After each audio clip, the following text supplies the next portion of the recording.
4.5 after the hour, the founder of the Vietnam Vets of America, Chapter 945, Ed Jenkins, along with the Vice President, Jim Heigl, join us this morning. Gentlemen, good morning to you. Good morning to you, Jimmy Dale. Thanks for joining us today on the show. And some good news. We have the Veterans Day Parade coming back. That's an exciting thing to talk about, Jim. After 7 years, it sure is. It's wonderful to have it back. And this man right here, we owe it to him. He's the one that's really putting this together. Ed, why is this so important to citizens in this area? Jim Dale, it is very important to most of the citizens and the veterans of this area, because most of them cannot go to the big one in Birmingham. There's a lot of senior citizens.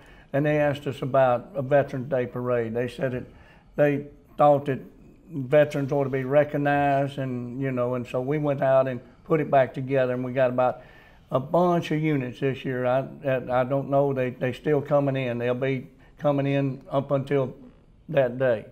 Well, 7 years seems like a long time without a Veterans Day Parade. We've had those parades in major cities, but it's good to have it in Sylacauga, Alabama. Let's talk about the charter this morning and hold that up, and let's talk about that and explain that a little bit. Well, this we owe, again, to Ed Jenkins. He brought this to us in 2004. This is our 10th anniversary of the Vietnam Veterans of America, Chapter 945 here in Sylacauga. And we were having a special in lieu of our regular meeting, which is the 28th, tomorrow night. We're just going to have a good social, and we're going to be giving out awards and presentations for 5- and 10-year members of Chapter 945. We're inviting all the veterans, regardless of war period, to join us and help us celebrate this. How many members are there in this organization?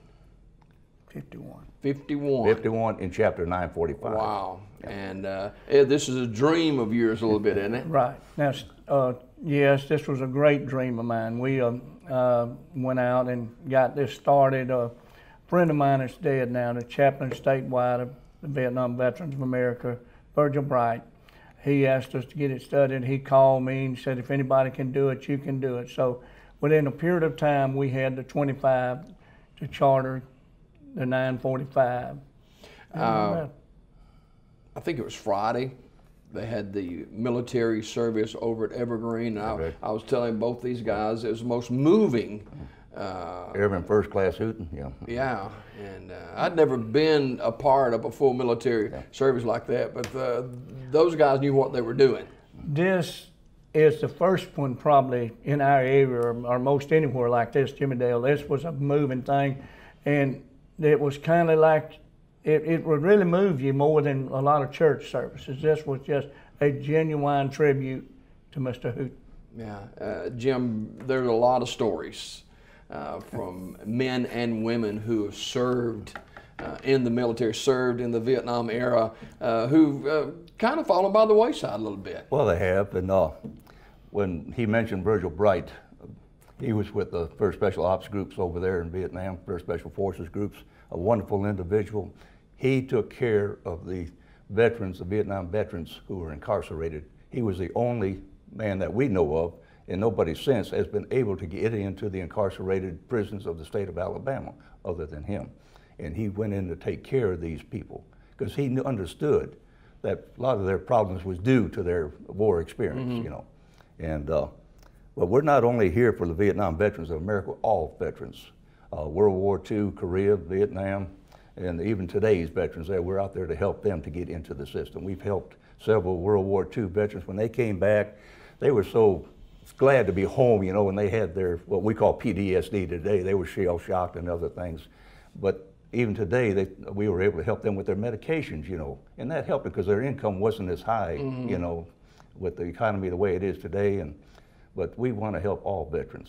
Now, we've got a medical facility over in Childersburg, I think. We do, and that's a God bless sent. It's helped so many people be able to go there rather than have to go all the way to Birmingham. Birmingham used to have a bad reputation, the VA hospital, but it has improved, what would you say, a good 100%, what you had? Yes. The VA hospital in Birmingham now, the medical center over there, does a great job. It's just like the one in Childersburg. They both do a great job, and we're proud of them.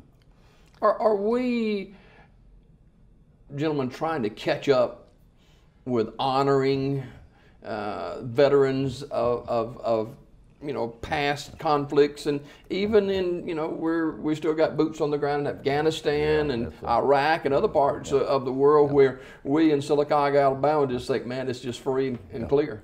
Well, we don't care much about the recognition. We want to make sure they're taken care of. And when our 167th went off, we sent them off, and they spent their years over there. Thank God it got 2 or 3 Purple Hearts. Other than that, they came back safe. But we wanted to indoctrinate them on the VA benefits and everything else, which was started by the American Legion back in 1919.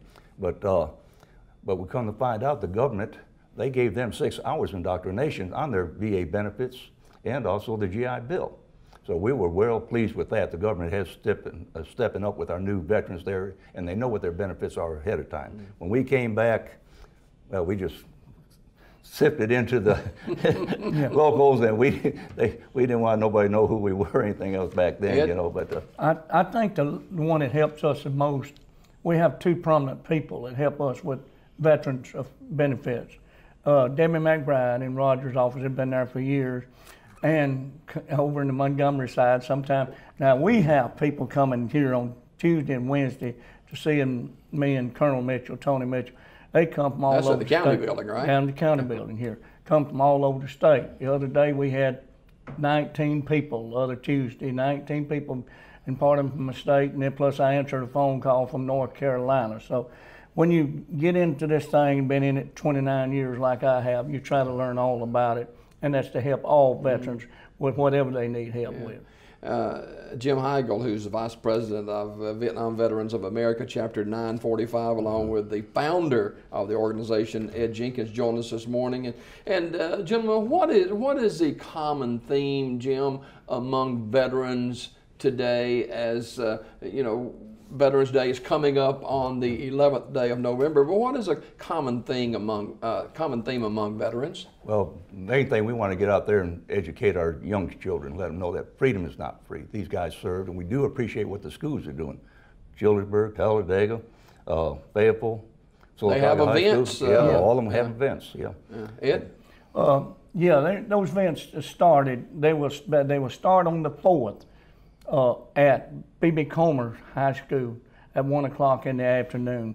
And they will finish on the 11th at Sylacauga High School. You got the time on that, Jim? We'll be on the 10th, that morning of Monday the 10th, for Sylacauga High School at 9:30 a.m., I believe it is. Okay. And then our parade will be on the 11th.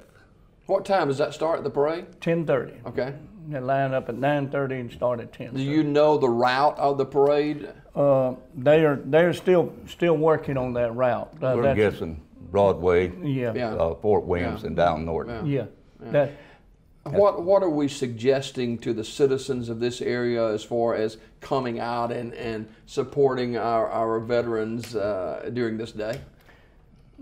I suggest that they come out in full force, all of them. I suggest that the whole city would come out and make a good showing for this, just like it did 7 years ago. When we started this thing 7 years ago, we wouldn't have thought we'd had near that many. Of course, now one thing we always make mention of during our veterans time is our Colonel Medal of Honor winner, Spray Bear.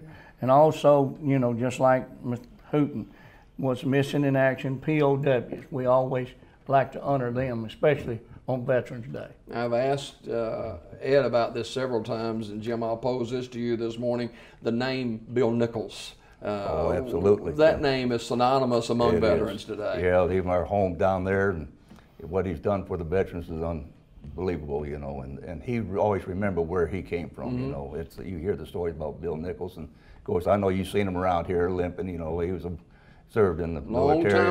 Long time ago, but his name is still synonymous with the Veterans Organizations. All right, again, gentlemen, talk about the event's going to be tomorrow and then the Veterans Day Parade. 6:30 tomorrow night. In lieu of the meeting, we're going to have a nice dinner. The Hickory Street Cafe is going to cater it for us, and we're inviting all veterans, regardless of your war periods, and bring your friends, your wives, and all. We love to have you up there at the American Legion, see what we're doing, and we just want to celebrate this. And 10 years, and thanks to Ed Jenkins that we were able to get this started. And we also work with the American Legion also, and we work jointly for all veterans. Ed, we leave the final thought with you this morning. Well, I would love to leave this thought with you that all the veterans that can come out tomorrow night and eat lunch with us. That time is 6:30. 6:30 tomorrow night. It's a nice catering lunch from the hospital. And our Veterans Day Parade, we will have refreshments and things furnished by the hospital, and everything will go well in that vicinity. I've still got to talk to some more people about some things, but we're looking for a good time, Veterans Day, and maybe we can get a sponsor to kind of help us put that little bit of that Veterans Day on TV. That sounds good. Gentlemen, thank you both for joining us this morning. Thank you, Jimmy Dale, for having us. All right, we've got more coming up on Daybreak. Just hang tight, Ed. Don't leave the set yet. We want everybody to see you this morning. We'll be back with more on Daybreak right after this.